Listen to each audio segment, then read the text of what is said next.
Here's a quick video on how to change the batteries in your Vivitar retro video game console. All you'll need to do this is 3 AAA batteries. I'm using rechargeable ones that I picked up off of Amazon. That way I can recharge them when I'm done. And also you need a screwdriver. I'll have links for both these items in the description below, as well as the video game console.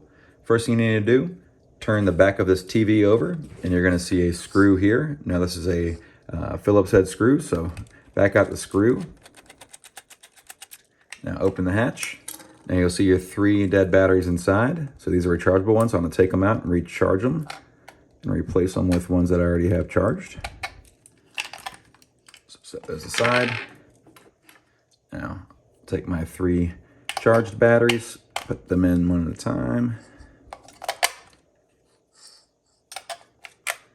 Now I'll put my latch back on the back here. I'll screw the latch back down and turn the switch on, and I'm all set. If there's any questions, please leave them in the comments below. If not, leave a thumbs up. Thanks.